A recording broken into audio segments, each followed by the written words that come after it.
Kristo akuzwe bavandimwe, ku itariki ya 10 z'ukwezi kwa 12 duhimbaza umunsi mukuru ukomeye wa Bikira Mariya witwa Bikira Mariya w'i Loreto. Bikira Mariya w'i Loreto yari umwamikazi w'i Loreto, akaba ari umunsi mukuru imaze kuri iyi tariki kubera ko mu mateka ya Kiliziya bemeza ko kuri iyi tariki ya 10 z'ukwezi kwa 12 mwaka w'igihumbi 296 aribwo inzu Bikira Mariya yavukiyemo, Bikira Mariya yakuriyemo, Bikira Mariya yakiriyemo marayika aza aje kumugitsaho ubutumwa, ndetse ngo n'inzu yuzuye mu gihe gito yazanywe n'abamarayika bayikora muri Palestina, bayitereka ku musozi wa Loreto hafi y'inyanja ya Adriatika, mu gihugu cy'Ubutaliyani, ni hafi y'umujyi witwa Ancona. Aho hantu rero hakaba hari inzu idasanzwe. Nabikozeho ikiganiro hano kuri uru rubuga, mushobora kugisangamo kubera ko ubwo duherutse mu Butaliyani ndi kumwe n'abagenzi bahire bari gukora urugendo rutagatifu, twageze nyine aho ngaho muri Kiliziya y'i Loreto, noneho tutategereje ko tugomba kuhakorera misa. Bikira Mariya aravuga ati abantu baturutse muri Canada bagomba kugira misa muri iyi bazilika yanjye. Agira ukuntu abigenza, tubona aho tugira misa kandi tutabishyizemo imbaraga habe na nto, ahubwo twageze ahantu bari bategereje irindi tsinda, ariko uritegereje atazi ko abagomba kuza gahunda yabo yahindutse. Twe tuhageze bati murahageze, ati murakaza neza, batureka ahantu tugira misa. Noneho mu gihe turimo tuyirangiza ko twatinze gahoro, batangira kwibaza bati ese abo bantu bari aho ngaho ni bande? Nuko rero naje kumenyana n'umupadiri ushinzwe iyo bazilika y'i Loreto, arabiseka cyane, aravuga ati iyo ni igitangaza cya Bikira Mariya ashatse kubihera. Muvuzeho rero kubera ko aya mateka y'inzu y'i Loreto ni amateka atangaje, ariko harimo n'amateka bavuga bati ese nibyo, ese ni ibitekerezo, ese byahimbwe n'abantu bakabura ibisubizo. Bajya kwiha amahoro bakavuga bati buriya iyo bavuze ngo ni abamarayika bazanye inzu bakayitereka kuri uriya musozi, bati bigomba kuba ari nk'umuryango w'abakirati muri Palestina, tubona bakanga ko inzu ya Bikira Mariya igarurirwa n'abayisilamu, ati noneho ati barayipakira bayigeza i Loreto. Ariko biragoye kubisobanura ukuntu iyo nzu ariyo yashishikaje abandi bose ku buryo yayishyira ku bwato bwanganaga iki buterekwamo iyo nzu ikageraho itarangirika. Babanje kuyisenya batwara nk'ibimanyu bike bike, biragorana, bituma umuntu ajya mu byakure, kuko ibyo ni ibitekerezo bije ubu ngubu. Guhera mu kinyejana cya 13 abakristo bemeraga ko Bikira Mariya inzu yavukiyemo, yakuriyemo, yarerewemo, yabayemo, yakiriyeho marayika wa Nyagasani, iyo nzu yateruwe n'abamarayika mwaka w'1961, ubwo Yeruzalemu yari imaze kwigarurirwa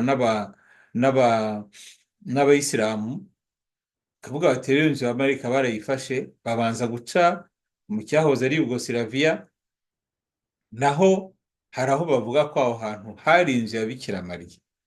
N'uyu munsi baravuga bati aha ngaha habaye inzu ya Bikira Mariya mbere y'uko ugera mu Butaliyani i Ancona.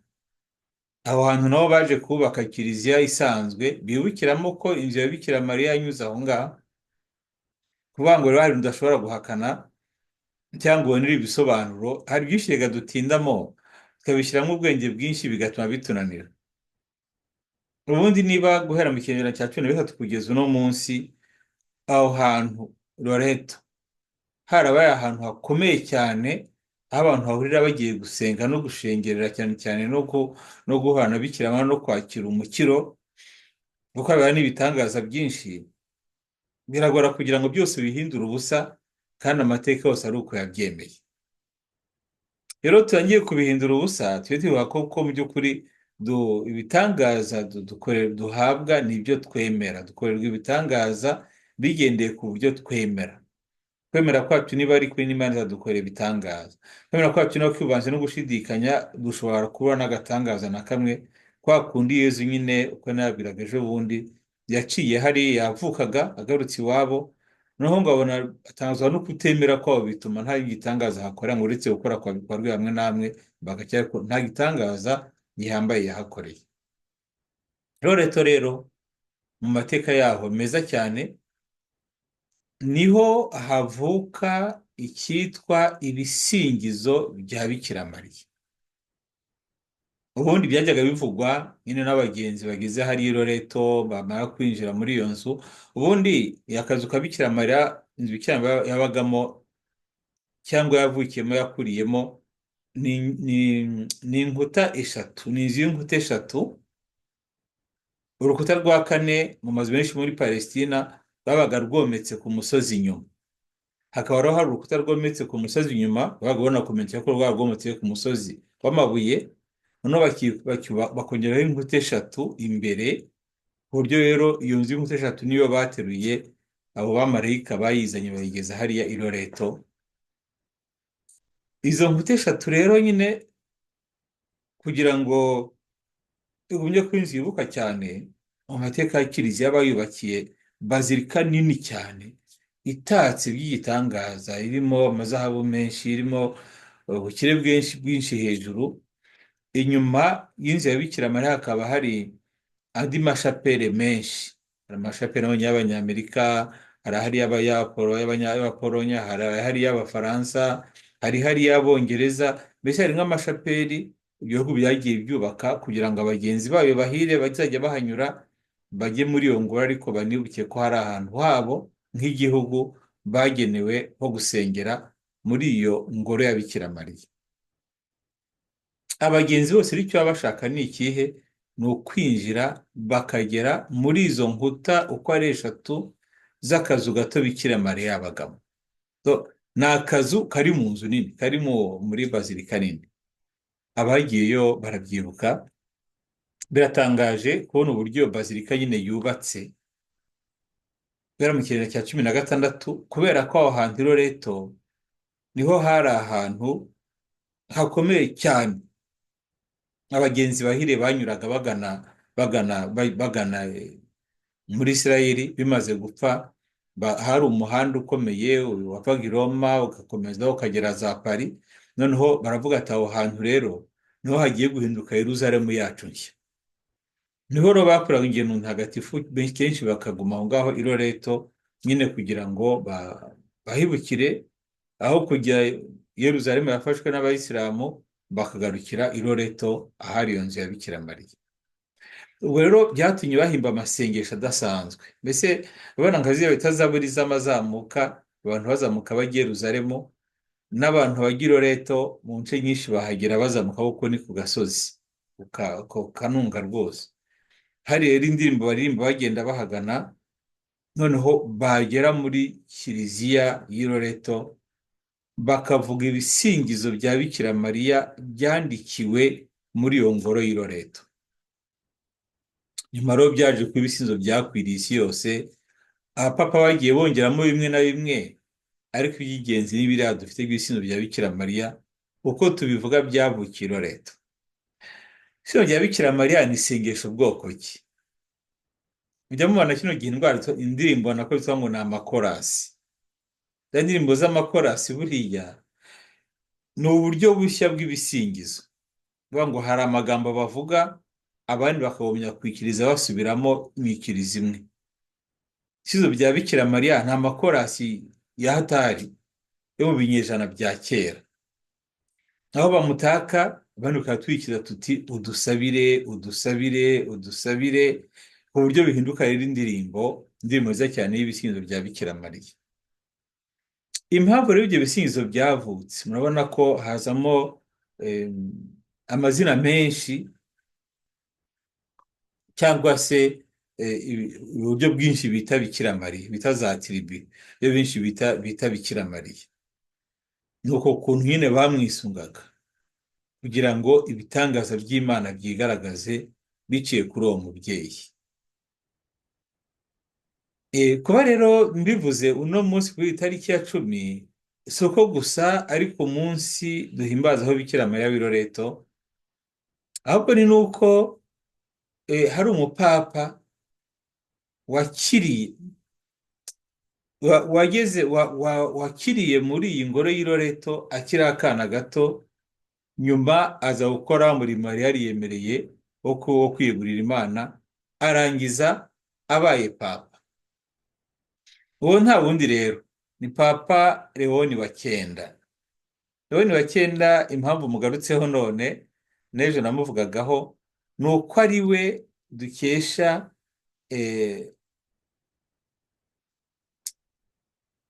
kwemeza ku mugaragaro ko Bikira Mariya ari utasamanywe icyaha, mwaka w'igihumbi kimwe magana inani mirongo itanu na kane.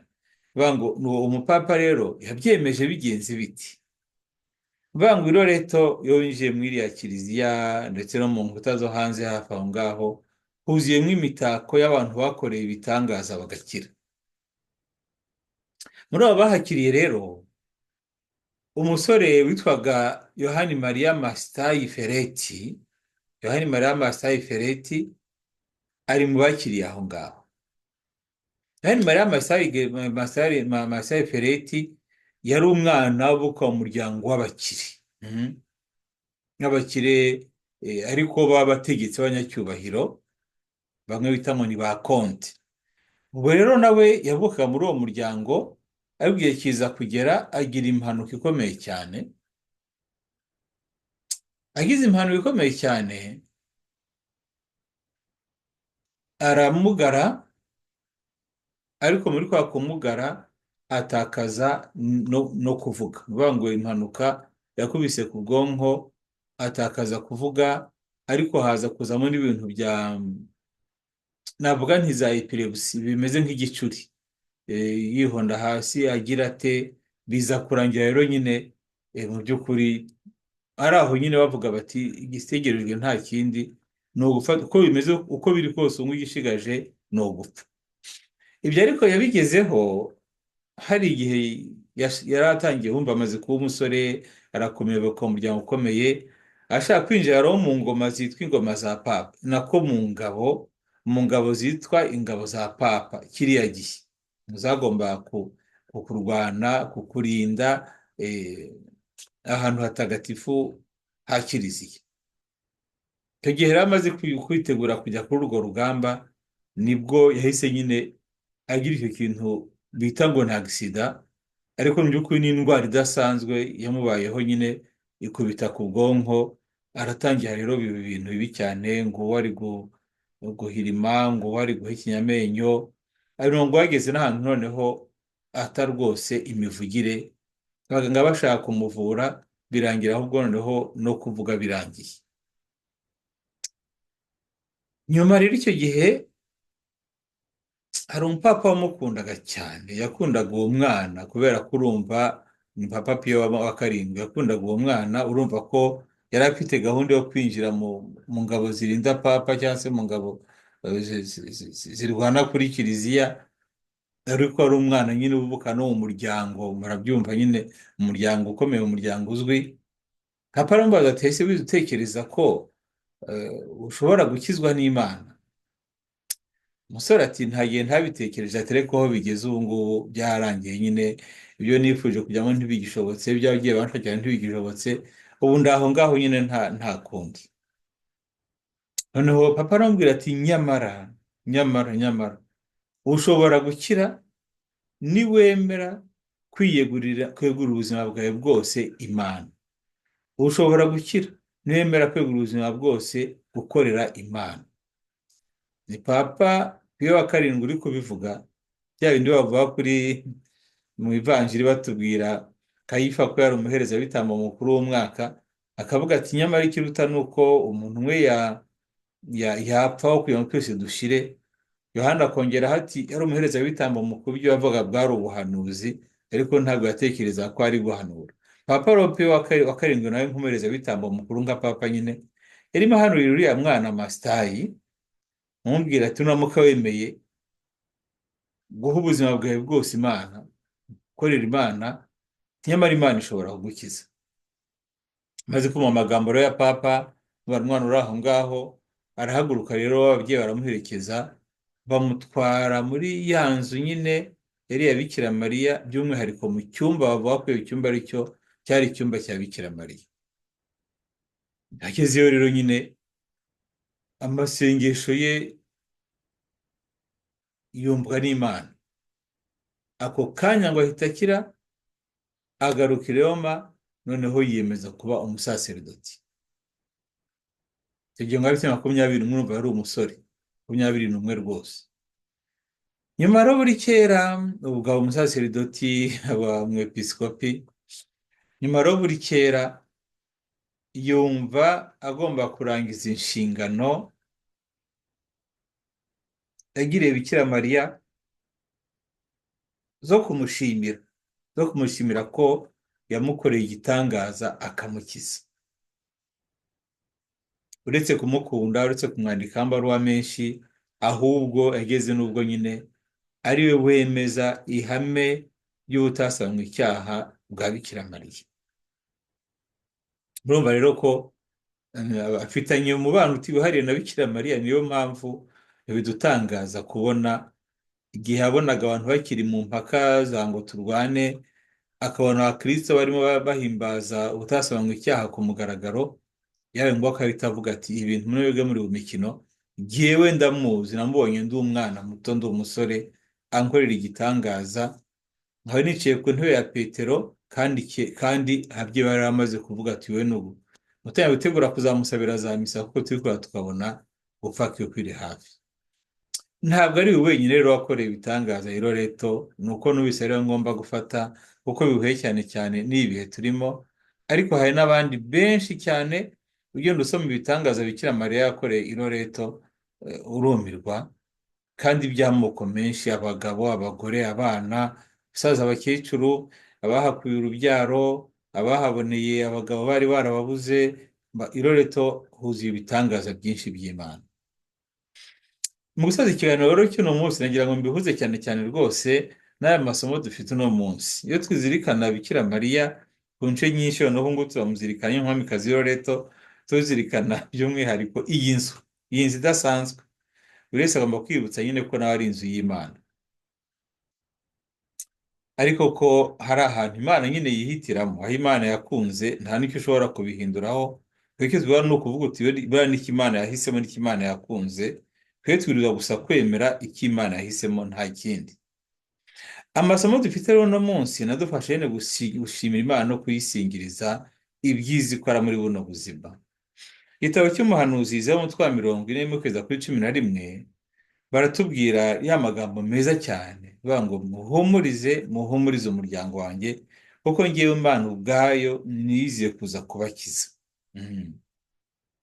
Ati Imana rero ya magambo twazikanyije ubundi, ati icyo wowe usabwa ni kimwe gusa, tegura amayira yanjye, ibisigaye ndaze mbikore. Ndaje ndinganiza utununga, ndaje ahari ibinoga mpubake, ndaje ahari inzira z'urusekabuye mpashyire heza, ndaje hahandi abantu bagenda banyuranyereza hose mpanyurotse.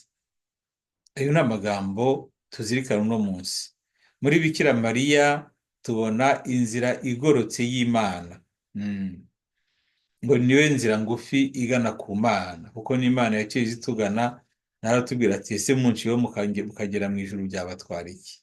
Kuzirikana rero kuri iriya nzu Bikira Mariya yabaye, mukabihuza n'aya magambo yo kuvuga ngo nimuhumurize umuryango wanjye, wavuga uti n'uno munsi muhumurize Kiliziya, muhumure ibyiri gucamo biremereye ntacyo bizayitwara, kubera ko ifite umubyeyi yitwa umva, n'Imana ishobora guterura inzu ikayikura muri Palestina akayigeza hariya Ancona, hariya rwose i Loreto.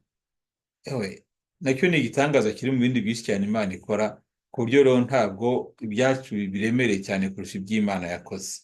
Navuga rero ko aya magambo kandi ahuye n'ivanjiri y'uno munsi, uburyo Imana idukunda. Ni ivanjiri ya Matayo umutwe wa 18 12 aho Nyagasani atwibutsa ukuntu adukunda ku buryo ashobora gutakaza intama 99 mu rwuri akajya gushaka imwe yazimiye. Wowe nanjye twumve ko Imana idukunda. Kuba yaraduhaye Bikira Mariya ni ikintu kiremereye cyane, cyerekana ko nta kintu bishobora kutwimaho, ko na Yezu ku musaraba ntabwo yikunze ngo avuge ati abantu barantanze, reka rwose ya, ahubwo yahise avuga ati uwo mbarazi ni mama wanjye, aba ari utubera umubyeyi. Akanyuma nsorejeho rero ni uko abantu baza batese kuki Bikira Mariya w'i Loreto ari umukara. Biri mu mateka, biri mu mateka kubera ko mu ntangiriro hari ishusho bita za ikone yari ikoze mu giti nyine, ariko kubera guhora bacanye amatara hafi aho ngaho, za buji, amatabaza, biza kurangira yose yarahindutse umukara. Noneho baza kuhashyira ishusho y'ibumba, nayo ibiba nk'uko nguko. Mu gihe rero kiliziya habaye igihe cyabayeho muri 1921 ngira ngo nibwo habayemo ishya insandi, kiliziya irashya. Mu gihe yari imaze gushya n'iyo shusho ya Bikira Mariya yarimo ihiramo, iba ngombwa rero ko baza kuhashyira iyi ngiyi dusangamo kino gihe.